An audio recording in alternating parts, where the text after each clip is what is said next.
ஏலே எப்ஜே என்னல பேசி பேசி ஒரு மலையவே சாட்சி புட்ட. இமயமலை மாதிரி கம்பீரமாக இருந்த விக்கல்ஸையே வந்து உன்னுடைய வார்த்தைகள் மூலமாக அப்படி நொறுக்கி தள்ளிட்டியே. இப்போ விக்கல்ஸ் வந்து ஒரு பர்ஃபார்மன்ஸ் பண்ணுவார். அந்த பர்ஃபார்மன்ஸை மட்டும் பார்க்கக்கூடாது, அவாய்ட் பண்ணிக்கணும்னு நான் நினைக்கிறேன். ஓகே, தலை டாஸ்க்கு நடந்துச்சு. இந்த தலை டாஸ்கில் யார் வின் பண்ணாங்க, என்ன நடந்துச்சு, என்ன பிரச்சனை, எப்ஜேவுக்கும் விக்கல்ஸுக்கும் என்ன பஞ்சாயத்து அப்படிங்கிறதெல்லாம் பார்க்குறதுக்கு முன்னாடி ஒரு 2 வீடியோ பேசின மக்களே. 2 வீடியோ பேசினேன். அந்த 2 வீடியோவும் பீடையை பற்றி தான். என்னடா இது பீடையை பற்றி பேசுனது என் கேமராவுக்கும் என் மைக்குக்குமே பிடிக்கல போல இருக்குது. நான் மைக் ஆன் பண்ணி ரிசீவர் ஆன் பண்ணி தான் நான் பேசினேன்.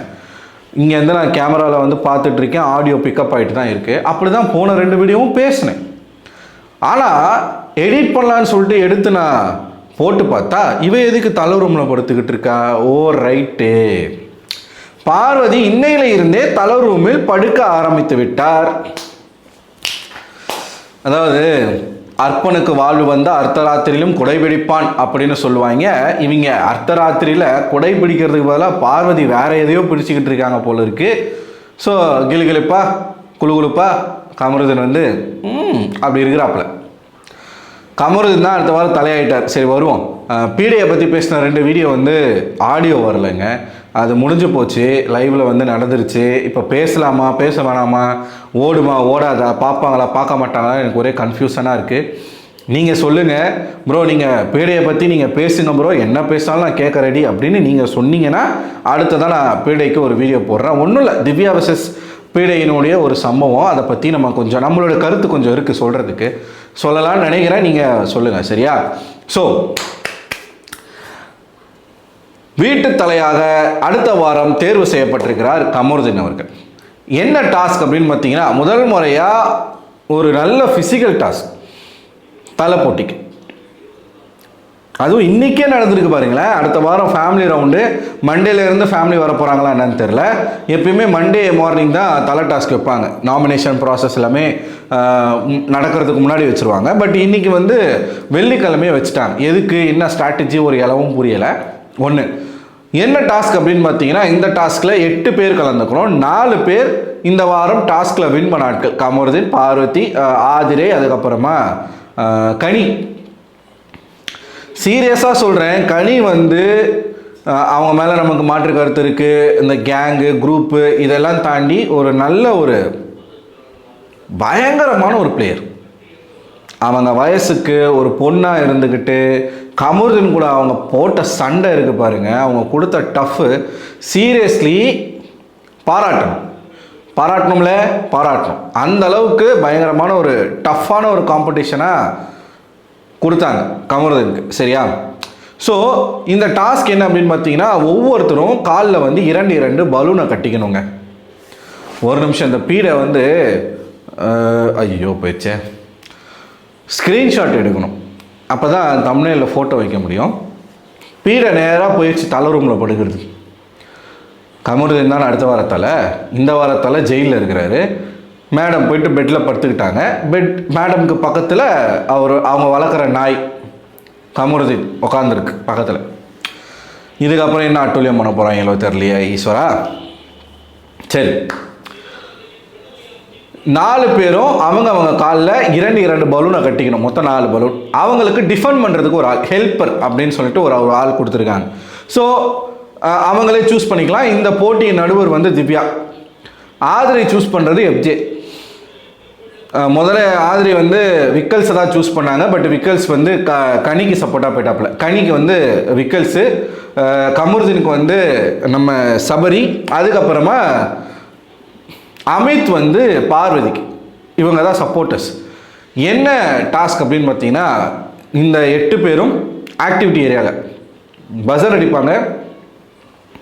பஸர் அடிக்கும் பொழுது ஒவ்வொரு போட்டியாளரும் சக போட்டியாளர்களுடைய காலில் கட்டியிருக்கக்கூடிய பலூனை காலிலேயே மிதித்து உதைக்கணும். தன்னுடைய போட்டியாளர் இப்போ கமருதீனுக்கு வந்து சபரி சப்போர்ட் பண்ணுறாருன்னா, இன்னொரு ஆப்போசிட் பார்ட்டி வந்து கமருதீன் பலூனை உடைக்காமல் டிஃபெண்ட் பண்ணணும். அதுதான் இந்த ஹெல்ப்பர்னுடைய வேலை. ஸ்க்ரீன்ஷாட் மட்டும் எடுத்துக்கிறேன். ஸ்க்ரீன்ஷாட் எடுத்துட்டேன். அடுத்து இதுக்காகவே ஒரு வீடியோ போடுறோம்.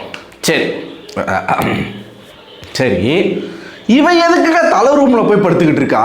ஏய் ஓ டென்ஷன் ஆகுது, எனக்கு டென்ஷன் ஆகுது. சரி சரி சரி சரி சரி இதாங்க டாஸ்க்கு. ஸோ எஃப்ஜே என்ன பண்ணிட்டான் அப்படின்னு பார்த்தீங்கன்னா, ஆதிரியை தூக்கி அவன் தலைக்கு மேலே வச்சுக்கிட்டான். சேம் அதே மாதிரி அமித் அவர்களும் பார்வதி தூக்கி மேலே வச்சுக்கிட்டாப்புல.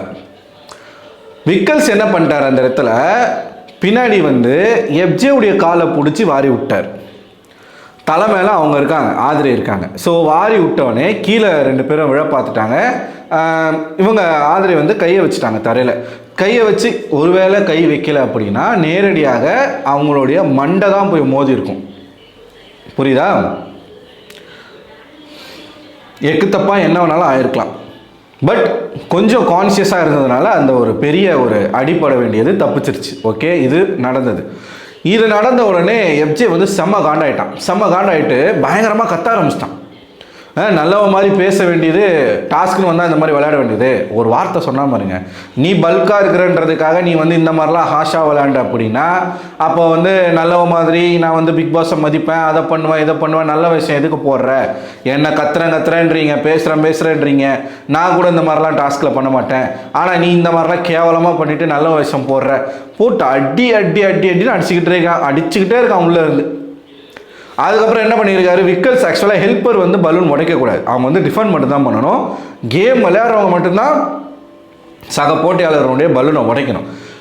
இவர் வந்து ஆதிரி பலூனை கையில் உடைச்சிட்டுக்கிறாப்புல, யார் விக்கல்ஸ். ஆனால் பிக் பாஸ் வந்து அதை ஃபவுலுன்னு சொல்லவே இல்லை.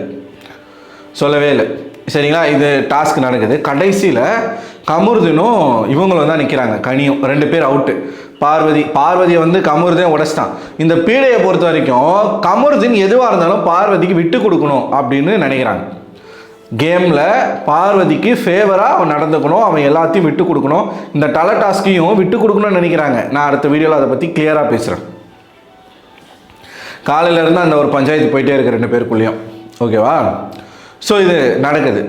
கனி வந்து கமருதனை டிஃபெண்ட் பண்ணதை பார்க்கணும். சபரி வந்து விக்கல்ஸை பிடிச்சிட்டாப்புல, நல்லா டைட்டாக இறுக்கி பிடிச்சிட்டாப்புல. விக்கல்ஸ்னால மூவ் பண்ண முடியல. ஓகேவா? ஒருவேளை விக்கல்ஸ் வந்து ஆதிரியோ பார்வதியோ கேமில் இருந்திருந்தாங்க அப்படின்னா விக்கல்ஸ் வந்து எப்படியும் சபரியை தட்டி விட்டு ஓடி வந்திருப்பார். இப்போ கனி கமருதன் அப்படிங்கிறதுனால ஒன்று கமருதன் அடிச்சிருவான், இன்னொன்று நம்ம டிஃபெண்ட் பண்ணும்போது கனிக்கு அடிபட்டுரும். அதனால் இவர் கம்முன்னு நின்ட்டாப்பில், சபரி பிடிச்சோன்னே நின்ட்டாப்பில். இவர் கமருதன் வந்து எவ்வளோ ட்ரை பண்ணுறான், கனியுடைய பலூனை வந்து உடைக்கிறதுக்கு எவ்வளோ ட்ரை பண்ணுறான். அந்த நேரத்தில் அவர் என்ன பண்ணிட்டார், சாரி வாடா போடான்ட்டான், ஐயோ என்ன பண்ணிட்டார் அப்படின்னா, இவர் வந்து ஒரு பாக்ஸர், பலூனை உடைக்கிறதுக்கு கிக் பண்ணிட்டாப்பில். கிக் பண்ணும்போது கரெக்டாக அந்த அடி வந்து அவங்களோட முட்டியிலேயே அடிச்சிருச்சு. கனியோடைய முட்டியில் வந்து அடித்தா எவ்வளோ வலிக்கும்ன்றது நமக்கு தெரியும். கனி வந்து ஒரு கட்டத்துக்கு மேலே துடிக்க ஆரம்பிச்சிட்டாங்க வலியில், பயங்கரமாக அவங்களுக்கு வலி வந்துருச்சு போல், பயங்கரமாக துடிக்க ஆரம்பிச்சிட்டாங்க. அப்போ கமருதனே வந்து சாரின்னு சொல்லிட்டு நிற்கிறாப்புல. பார்வதி ஆடு பரவாயில்ல, இந்த பழைய வன்மம், இந்த கண்ணில் அடிபட்டப்ப இது டாஸ்க் அப்படின்னு சொன்னாங்கல்ல, அந்த வன்மத்தை இப்போ காட்டுறாங்க பார்வதி. வேறு ஒன்றும் இல்லை, வன்மத்துக்கு வன்மம் சரியாக போச்சு. அப்பையும் கனி அவர்கள் நிற்காமல் அவங்க வந்து மறுபடியும் டஃப் கொடுத்து விளையாண்டாங்க கமருதனுக்கு. ரொம்ப நேரமாக போச்சு, கமருதனால் ஒன்றுமே பண்ண முடியல. கடைசி வரைக்கும் பலூனை கமருதனால் உடைக்க முடியல. மாறாக என்ன ஆயிடுச்சுன்னா, பலூன் வந்து அந்த டை இருக்கு இல்லையா, டையில் வந்து அவுந்து காற்று போயிடுச்சு. ஸோ அந்த டாஸ்கின் படி காற்று போனாலுமே அவுட்டு தான். ஸோ இறுதியாக வந்து கமருதன் வந்து ஜெயிச்சிட்டாப்புல. திவ்யா வந்து கமருதன் கையை பிடிச்சி தூக்கி அடுத்த வாரத்துக்கு தலை இதான். இவ்வளோதாங்க கேம், இவ்வளவுதான். என்னதான் நமக்குள்ளே வந்து சண்டை இருந்தாலும், கருத்து முரண் இருந்தாலும், பிரச்சனைகள் இருந்தாலும், டாஸ்க்குன்னு வரும்போது எல்லாம் ஒன்றா சேர்ந்துடுறாங்க. கையை தூக்கி சொல்லிட்டாங்க. சொன்ன உடனே நீங்கள் பார்க்கணுமே, கமருதன் போய் எல்லாருக்கும் கை கொடுத்துட்டு, கனிக்கெல்லாம் கை கொடுத்துட்டு நேராக போய் பார்வதியை கட்டி பிடிச்சி நெத்தியில் முத்தம் கொடுக்குறாப்புல. எல்லாரும் முன்னாடியும் நெத்தியில் முத்தம் கொடுக்குறாரு. நான் என்ன கேட்குறேன்னா, இன்னும் ஆனாவுக்கு ஊனாவுக்கு நீங்கள் வந்து இப்படி ஓப்பனாக கிஸ் பண்ணிக்கிறீங்க. இது வரைக்கும் எஃப்ஜேவும் ஆதிரியும் கூட இவ்வளவு பண்ணதில்லை. ஒரு கிஸ் பண்ணியிருக்காங்க, அதுக்கப்புறமா வெளில போயிட்டாங்க. வியானா கிட்ட நடந்துச்சு, வியானா வெளில போயிட்டாங்க. இப்போ வரைக்கும் இவங்க 2 பேர் ஓப்பனாக கன்னத்தலையோ லிப்ஸை பிடிச்சி இழுக்கிறதோ நெத்தியில் முத்தம் கொடுக்கறதோ பண்ணிகிட்டு இருக்காங்க. ஆனால் இவங்களை மக்கள் வந்து கொண்டாடுறீங்க அப்படின்னா பிரச்சனை எங்கே இருக்குது? மக்கள்கிட்ட இருக்குது. பார்வதிக்கு ஐயோயோ இவன் ஜெயிச்சிட்டானே, போய் அங்கே கேட்குறா, எனக்கு ஏன் விட்டு கொடுக்கல, என்னை நீயே அவுட் ஆக்கிட்ட பத்தியா அப்படின்னு கேட்குறா. வெளியில் வந்த உடனே எஃப்ஜே மறுபடியும் விக்கல்ஸை போட்டு பயங்கரமாக மிதிக்க ஆரம்பிச்சிட்டான். கேவலமாக கேட்க ஆரம்பிச்சிட்டான். ஒரு கட்டத்துக்கு மேலே அவமானம் தாங்கலை விக்கல்ஸ்க்கு. என்ன பேசுறதுனே தெரில. எல்லாரும் கேட்குறாங்க, நீங்கள் எப்படிங்க அப்படி ஆடுவீங்க, அப்படி ஆடக்கூடாதுல்ல, நீங்கள் வேறு மாதிரி இல்லை, அமைத்தில் கேட்க ஆரம்பிச்சிட்டாப்புல. சாரிங்க, அதுக்கு ஒரு எக்ஸ்ப்ளனேஷன் கொடுத்தாரு விக்கல்ஸ். எனக்கு அதான் பெஜாராகி போச்சு. பிடிச்சி இப்படி இழுக்கிறீங்களே, மண்டை கிண்டை கீழே இடிச்சிருந்தா என்னங்க பண்ணுவீங்க? ஏங்க அத்தனை பேர் இருக்காங்க, நான் பிடிப்பாங்கன்னு நினச்சேன். அது எப்படி விக்கல்ஸ் நீங்களே பிடிப்பாங்கன்னு நினைப்பீங்க? ஒருவேளை பிடிக்கல, கீழே விழுந்துட்டாங்க, எப்படி நீங்கள் ப்ரீ ஜட்ஜ்மெண்ட் பண்ணி ஒரு டாஸ்க் விளையாடுவீங்களா? அவங்க பிடிப்பாங்கன்னு நினச்சேன். ஆதிரை காலை பிடிச்சி வாரி விட்டாலே அது பெருசு. இவர் எஃப்ஜேவையும் சேர்த்து வாரி விட்றாப்புல.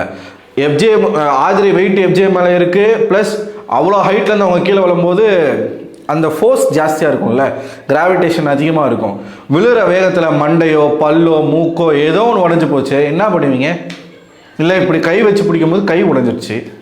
அதை தான் எஃப்ஜே கேட்குறான். கரெக்டாக கேட்டான். என்ன அவன் இவன் சொல்லி நீ வந்து ப்ரொஜெக்ட் பண்ணுறியப்பா, நீ என்னப்பா பண்ணுற?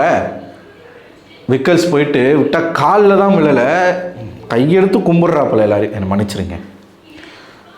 மன்னிச்சிருங்கன்னு மன்னிப்பு கேட்டதை கூட நான் ஒத்துப்பேன். அதுக்கப்புறம் அவர் ஒரு நடந்து போனார் பாருங்க. அதாவது ரொம்ப மனம் நொந்து போய் எல்லாத்தையும் இழந்து. இப்போ சினிமாலலாம் பார்த்தீங்கன்னா நம்ம ரஜினி சார் வந்து பல படங்கள் அவர் சொத்தை இழந்து எல்லாத்தையும் இழந்து, அண்ணாமலை படம் நீங்கள் எடுத்துக்கிட்டீங்கன்னு வச்சுக்கோங்களேன், நொந்து போய் நந்து போகிறது தெரியுமா, அப்படி நடந்து போகிறாருங்க. பர்ஃபார்மன்ஸில் விக்கல்ஸ் அடிச்சிக்க முடியாது, அந்த மாதிரி ஒரு பர்ஃபார்மன்ஸ். சரி, இப்போ நீங்கள் என்ன நினைக்கிறீங்க? உங்களோட கருத்து என்ன? கமெண்ட் பாக்ஸில் கமெண்ட் பண்ணுங்கள். கமருதீன் ஜெயித்த உடனே அடுத்த வாரம் ஃபுல்லாக ஜிங்கிச்சா தான் தளரும்ல, அதை நம்ம அடுத்த வீடியோவில் பேசுவோம். உங்களோட கருத்து என்ன அப்படிங்கிறத மறக்காமல் கமெண்ட் பாக்ஸில் கமெண்ட் பண்ணுங்கள். அடுத்த ஒரு வீடியோவில் உங்களை சந்திக்கிறேன். அதுவரை உங்களிடம் இந்த விடைபெறுவது நான் அரவிந்தன்.